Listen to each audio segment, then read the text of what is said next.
Museveni abadde ayogerako eri abakungu ba gavumenti, baminisita ko n'abawandiisi mu gavumenti wali e Kyankwanzi, agambye nti poliisi erina amateeka okukozesa amaanyi okugumbula abantu singa ababeera bafuuse ekyobulabe eri ebyokwerinda. They were demonstrating, but how were they demonstrating? Were they demonstrating peacefully or were they violent against the police? If they are demonstrating peacefully and you attack them, then you are wrong. But if they are violent against the police, throwing stones and then the police will have to react. And one way of acting, of peaceful, of non-lethal, I wouldn't say peaceful, non-lethal, to react without killing people.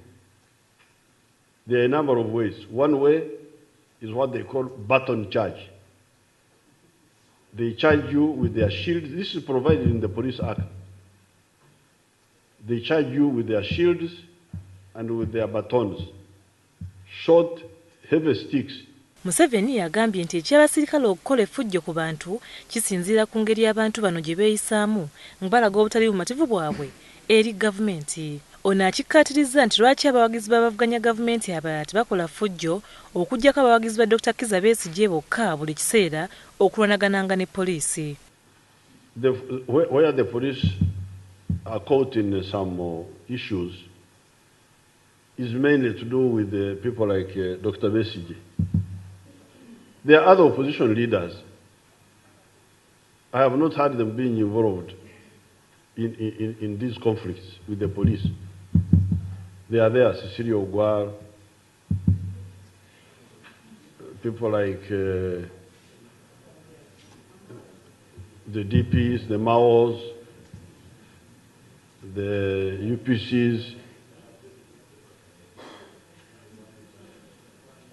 and others. But the whole thing is with Besigye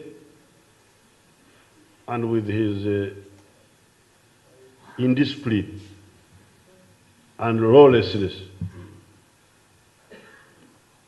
So I think in the case which I have not studied it because I was away. When I came back, I don't know why I had gone somewhere. Then I came back. We were in the African Union meeting, and I have not had time to study it. But I hear that the police were involved in beating some people. Museveni agambye nti abantu baali bakola effujjo era nga kino kyawaliriza poliisi okukozesa amaanyi okulina okukuba abantu embooko. Mu lukiiko luno Museveni ayogedde ku ky'abakozi ba gavumenti abalemesa emirimu gya gavumenti n'alabula nti ku luno bagenda kukola kyonna ekisoboka okulaba nga bamalawo emiziziko gyonna. Directive is that you receive a directive today, tomorrow it must be implemented. Especially as far as facilitating economic investments are concerned.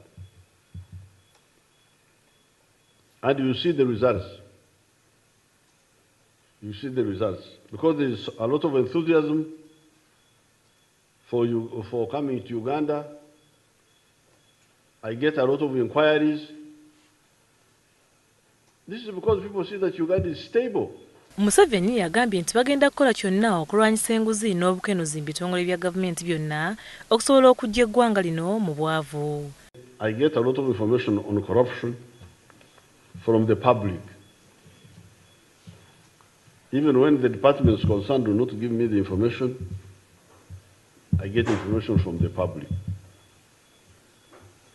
And we are going to use that information to smash corruption.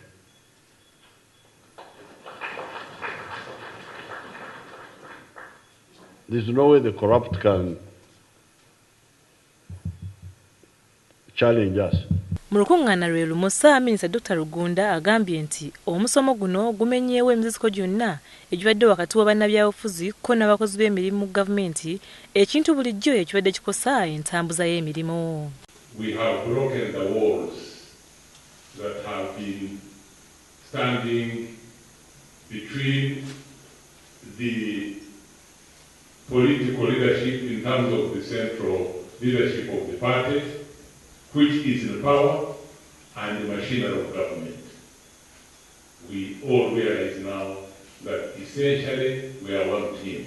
Ministers, SEC members, and the permanent secretaries, all united to ensure that Uganda advances to a middle income status within the next 4 years.